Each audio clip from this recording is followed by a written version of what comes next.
What happens when you take a fine, dry powder, put it in an enclosed space made out of wood, and add a heat source? That's right, it explodes. So why is it that those exact conditions were created on a massive scale across the most arid environment other than the deserts of North America? And in particular, why were these buildings so vital to the development of Canada as a nation? That's what I'm going to be covering in today's video. A history of the grain elevator, a building I doubt many of you have heard of. And that's an important feature of today's discussion because there was a time when these buildings stood as monoliths on the prairies of Canada and of the United States. They were symbolic, powerfully, of prairie life and were a vital economic lifeline for the developing nation of Canada, yet now they seem to have been forgotten as a symbol. So, I'm going to be covering a lot today. We're going to talk about early economic history all the way up to more recent events. So, hi all, welcome back to Ground Up History, and I am not a co-op farmer. The reasons why grain elevators would become so vital to the formation of Canada as a nation had a lot to do with the unique circumstances Canada found itself in over the latter half of the 19th century. After the end of the American Civil War, in 1862, the federal government passed something called the Homestead Act. Basically, it allowed for 160 acres of free land to anybody who moved into the Western Territories and could improve the territory. This meant there was a mass migration of peoples to North America trying to take advantage of these free land grants. And often this is called manifest destiny. There's a lot of complicated issues here of settler colonialism and the ways in which the pony wars in the aftermath of the Civil War affected the indigenous populations of this territory that I'll probably go into in another video. But for now, just know that this put an immense amount of pressure on the Canadian government to pass a competing act because a lot of people were coming to the continent, but very few were coming to Canada. And there was a lot of anxiety that Canada would essentially be subsumed by the Americans, who were so clearly incredibly expansionist. The Canadian government in 1870 had recently acquired in 1869 the Hudson's Bay Territory. Essentially, the Hudson's Bay Company owned all of Western Canada. Any river that flowed into the Hudson's Bay was technically under their purview by British grant, but this land sale meant Canada suddenly had control of a vast amount of territory and needed a way to assert that control in the face of huge American migration. They passed in 1870 a similar law, the Dominions Land Act, which basically did the same thing. You get 160 acres of free land if you come to Canada. But interestingly, not a lot of people took them up on that. Between 1870 to around 1901, there was about 1.8 million people who immigrated to Canada, which at the time was incredibly significant. But here's the thing. In that same period of time, 2.5 million people left Canada. So the growth rate of the country was less than half of that of the United States over the same period. Many of the people who came here either stayed in Eastern Canada or tried moving out west and found that it was too cold, too harsh, and not really able to hack it, so they moved south into the United States. There was no real border control, so if you ended up in somewhere like Saskatchewan, it wasn't exactly hard to move south of the border to more ideal land. This created further anxieties and problems for Canada. Most of the grain that was being produced was limited to Ontario and already existing farms around Red River in Manitoba. Another story I'll probably have to do another video about if you know anything about Louis Riel. So there wasn't a ton of infrastructure put into the grain trade. It was of minor importance, mostly a symbolic gesture to try and assert control over the Western Territories, just like the mega project of the Canada Pacific Railway didn't really realistically have an economic purpose outside of asserting the borders of the Canadian government. But all of this would eventually change as innovation and new technology created a massive economic opportunity in the prairies of Canada. See, over the course of the American Civil War, and in particular from 1850, not the start of the Civil War I know, when Britain passed a repeal of its Corn Acts, essentially a tariff on any grain imports into Britain, there was a new international grain exchange that was really taking hold globally, particularly between America and Britain. The Civil War drove a lot of people away from their farms and into the fight, and those armies need to be fed. So Britain and their merchants made deals with the Americans and created a grain import for the United States government. It was relatively minor, but those relationships would become quite important after the war as America suddenly started producing a lot of wheat. That surplus could now be sold on international markets, and Britain was hungry. See, Britain was rapidly industrializing, and that meant huge amounts of the rural population were moving into new urban centers and leaving food-producing jobs for more industrial ones. Now, this was fine so long as Britain could meet the demand for that food import, and America was able to fill it, but there were also other competing markets. So British merchants started to meet with Greek traders or Baltic traders and ship grain in from places like Ukraine or the Baltic states and Russia. Over the course of that period, 1870 to 1896, as more and more nations began to industrialize, growing global demand for grain became hard to sustain.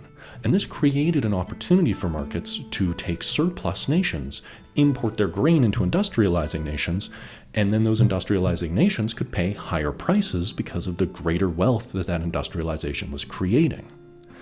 This created a sort of feedback loop where new technologies were being innovated more rapidly to supply a broader global market with exchanges and merchants able to move more easily due to improvements in communications technologies. There were now international cables that connected places like New York and London, allowing merchants to communicate much faster. This made prices more predictable. Also over this time, as more international markets began to compete, there was a sort of standardization that occurred. People could be trading from Canada, the United States, Russia, Argentina, India, or Australia, all into the same European markets. But because Europeans wanted to compete with each other for better prices for food imports, places like Britain, France, the Netherlands, and Germany began to offer competitive advantages. There was standardization of grain prices and grading that allowed for those international markets to sell and compete in a more fair way. And again, this created more incentive to invest in grain. By about 1896, grain trading had become quite lucrative, and many Americans were getting a lot of wealth out of it, but America had started to pull back on its Homestead Act. So many people had come to the country and moved into the Western territories, it had kind of reached a peak equilibrium of population. Also, new technologies and the huge importations of peoples had created more incentive to look into farming techniques. So there was now new, hardier forms of grain that could grow faster, handle cold better, and were better in a drier climate. And in particular, the huge amounts of people coming from the steppes of Eurasia, like Ukraine and Poland, were allowing new farming techniques from those similarly harsh climates to come into North America and improve farming techniques here as well. So by 1896, there was sort of a perfect storm that had occurred that would allow Canada to have a booming grain industry.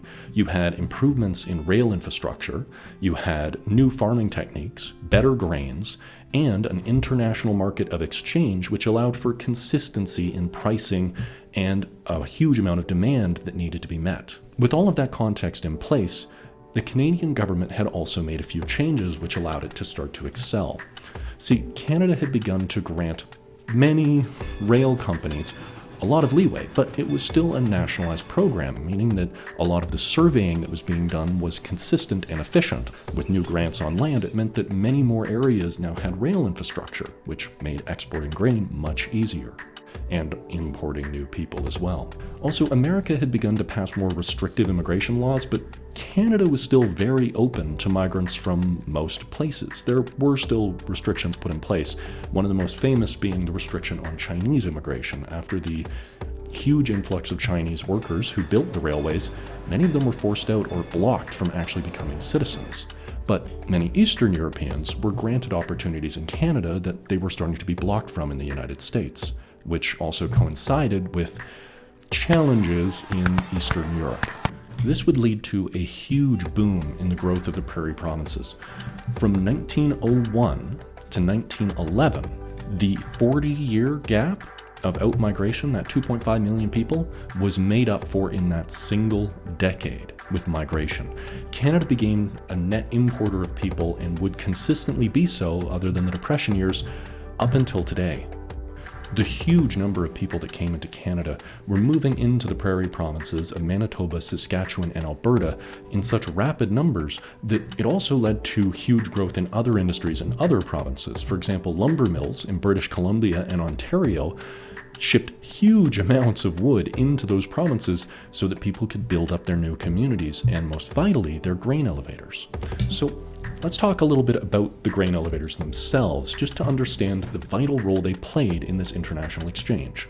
The first grain elevators were actually made in Buffalo, New York, to supply the earlier grain export that America was taking advantage of. And it was actually a marine belt. It was to load grain onto ships, because before the invention of these elevators, you had to manually haul grain in sacks onto a ship.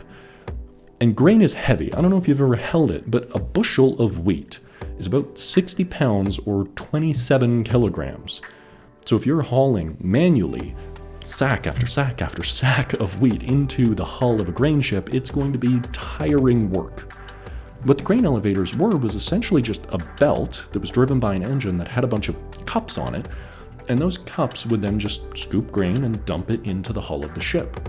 This made loading and unloading these vessels so much more efficient, even just from a manpower perspective, that it became a booming technique across every grain exporting port. But they were also built for use inland, and these are the grain elevators I'm talking about today. The classic design is this kind of wooden shape. In fact, the chair that I'm sitting in is designed after one. These grain elevators were pretty simple. They elevated grain. Basically, you would have this large rectangular shape where grain would be stored above in huge vats. So a farmer would drive his wagon in and dump all of his grain into a hopper underneath. And that would funnel the grain into that belt, which would then drive vertically up into the top of the elevator. From there, it could be channeled into different holding silos within the elevator itself until a train came, and then you would simply use gravity to flow that grain out from those silos into the train car. These new efficiencies really facilitated a lot of growth within the ease of shipping for grain. But there's a couple caveats with the design of these grain elevators. See, grain being as heavy as it is, you couldn't just have a vertical wooden wall of 2x4s. The boards that were used in these grain elevators had to be stacked horizontally so that it would have enough strength to withstand the immense weight of grain that it would have to hold. So a huge amount of lumber needed to be used in the production of these buildings, and it would take a lot of work to manually hammer up all of those walls. Also, because of the amount of grain dust in these buildings, they were actually explosive if they caught fire in the right way, and they were incredibly flammable. But to drive that belt that would carry the grain into the top, you'd have to have an engine.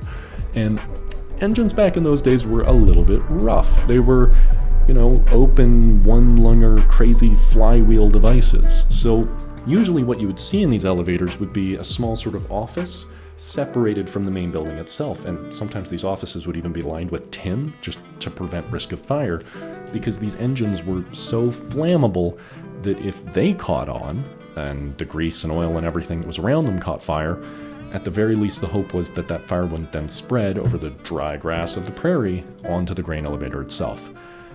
Many of these buildings have burned down, is what you should be taking away from this. But even despite that risk, these were hugely useful buildings, and they would cover the prairies.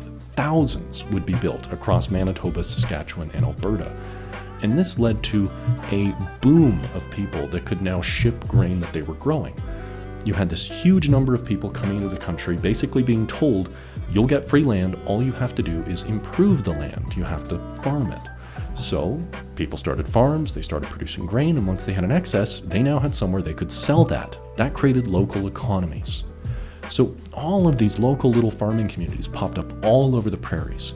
But the government wanted to also make sure that you could ship it efficiently. So another caveat of these grain elevators was that they would have to be about every 20 to 30 kilometers along the rail lines, because if you have to ship it too far by wagon, it's no longer actually really price efficient to sell that grain. It just takes too long. So these grain elevators would be everywhere. Some towns would even have multiple elevators with capacities of millions of bushels, and especially seaports like Montreal would have huge grain elevator terminals for their shipping that would export into global markets. Because of the distance limitations to actually take grain from your farm to an elevator, it also meant that for many communities and towns, the grain elevator would be the first real building in an area. Then you would get something like a church, post office, school. You would often have a lumber yard or at least a sawmill. All of these new subsidiary industries and services would pop up as the community grew. And because the grain elevator allowed that community to sell off and bring money in, it created an economy that was specialized but sustained by a single commodity in predominantly wheat. A lot of these communities would have vastly different identities between each other. A lot of them would be Polish or Ukrainian, Italian, Estonian, Irish, English, whatever. But because they were all unified around this sort of single commodity export, and because they came from afar to go to the same grain elevators, there actually ended up being a fair amount of cultural exchange, or at least awareness, in the prairies, and also unified political goals because they were also economically similar. There's an interesting thing that happened here, because when you look at the language of something like the Dominions Act, it's got an explicitly colonial goal, right? It's, we will give you free land, acres of land surveyed by the government, but you have to improve it within 1 year.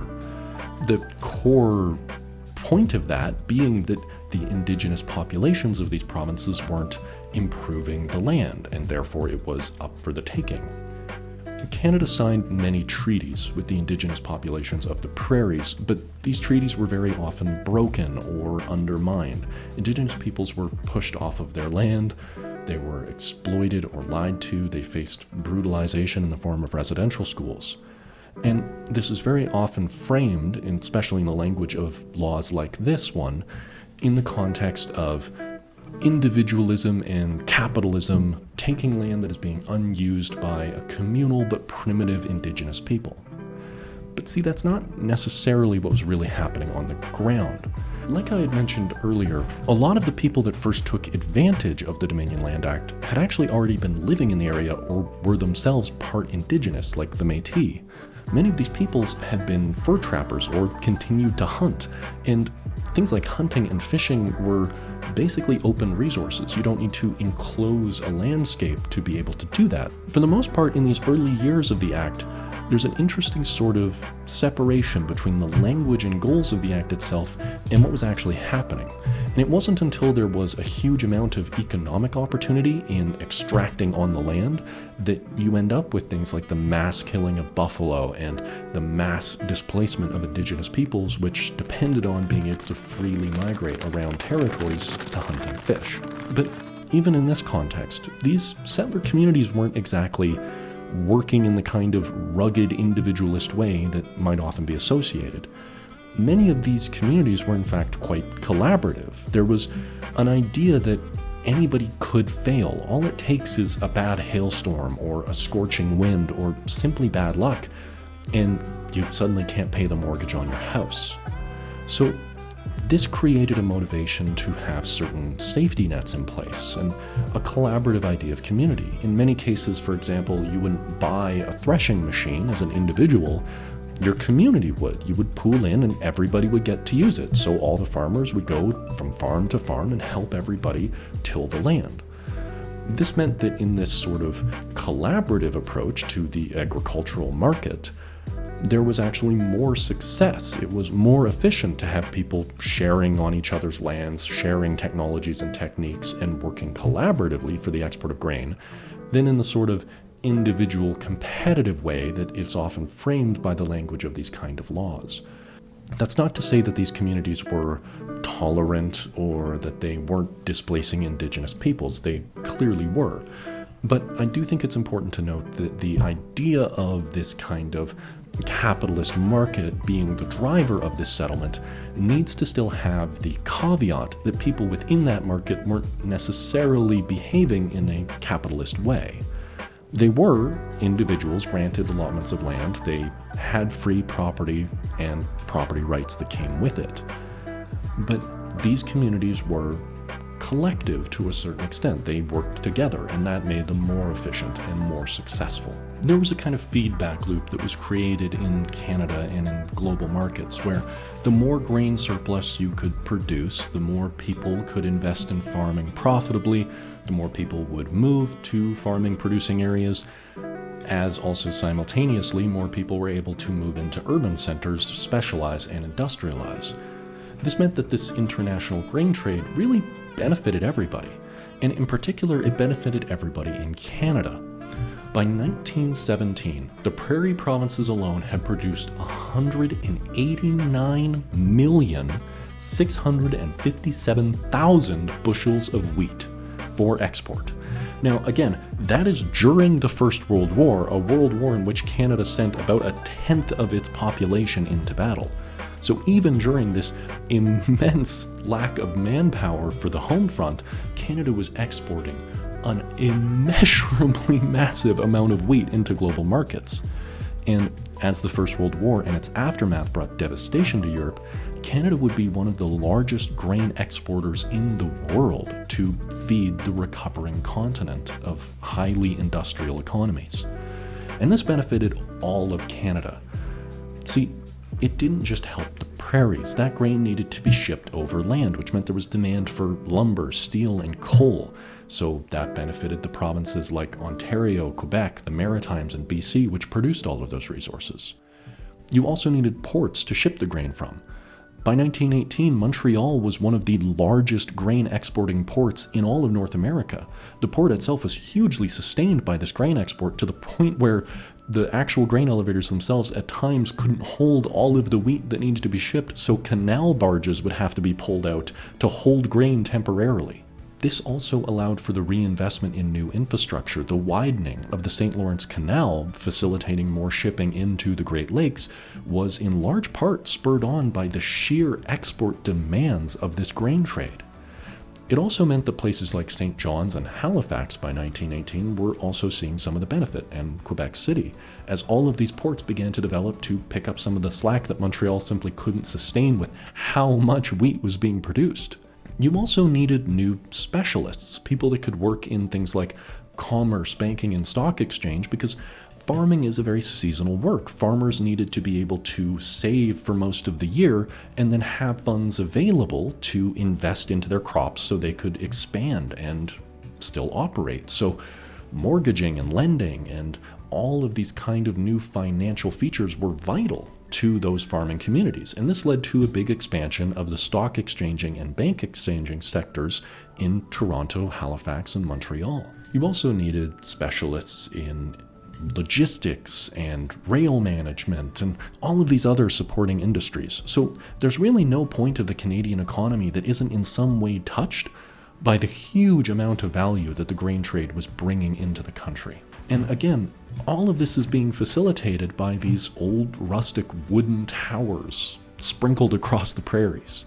This was a hugely productive industry, and it continued to be so for a very long time, so that the reinvestment of that value developed the east of Canada and the prairies, fed all of these sustaining industries, and allowed for a huge importation of people to continue to expand all of those sectors. The economic importance of the grain trade, though, didn't just affect the Canadian economy, it also affected the social, cultural, and political life of Canadians. Farming is seasonal work, and especially as new technologies made farming more and more efficient, many of these new farming communities across the Prairie provinces found themselves with a lot of time. Farmers would usually work 7 months out of the year in these days, and that meant that they could work in other industries like lumber or coal mining in the off-season, meaning that there was a kind of transient labor pool available to other industries in the off-season. These people could also have a lot of time for fun or for activities or activism. So a lot of farmers would join political leagues or agrarian leagues. They would join sports leagues. They would join their churches and other community events. And this meant that there was a lot of exchange happening between different communities. There was a lot of communication. And again, because everybody was motivated by the success of a single industry, there was a lot of activism about the success of that industry, meaning that there was a lot of political activism across the prairies. And because there was kind of this collective approach to communal success, a lot of these prairie peoples had, frankly, somewhat socialist leanings. In fact, the NDP party in Canada, the most mainstream left-wing party in the country, had its roots in the farming socialists who would form political leagues across the prairies. And the NDP in Saskatchewan would be some of the ones who would first and most successfully push for the creation of the Canadian healthcare system and other elements of Canada's welfare state. There was also a lot of social activism that happened. Some of Canada's most famous feminists, the Famous Five in Calgary, Alberta, were, again, from a community fueled by farming. And many women's movements in the prairies emphasized the fact that women were a part of the economy too, because many of these farms were being run by the wives of the farmers. There was a big push for things like women's rights to work, ownership of land, and access to credit that, yes, took a long time to develop, but were pushed in their earliest days and most vehemently by a lot of the women who were from these prairie provinces. There's an interesting dynamic that occurs across the prairies where in these early days, because of the unique availability of time and the social cohesion that this unitary economic force provided, there was actually a lot of social progressivism that occurred that led to a lot of the kind of social fabric of what Canada is today in terms of its approach to multiculturalism and its welfare state. Grain elevators in this day weren't just mechanical or functional. They also became highly symbolic. Prairie peoples viewed the grain elevators with a lot of pride. It was basically their economic messiah, these big wooden obelisks standing across the prairies. They brought wealth into communities. They brought people together. And a lot of times what people would do is they would paint them bright colors and they would write the name of the town right on the elevator so that you would have a sort of lighthouse of different communities where you could see, given how flat the prairies are, for way off into the horizon, and you could see all the different sort of communities that were popping up around you. The grain elevator again became a unified symbol because it represented grain exporting. And for all of these different communities, they all had grain elevators. A lot of Europeans even actually noted the importance of the grain elevator. There were actually architectural magazines in places like Switzerland that talked about the grain elevator's beauty. One German architect in 1913 actually said that the grain elevator should be regarded with the same kind of reverence that we do the pyramids of Giza.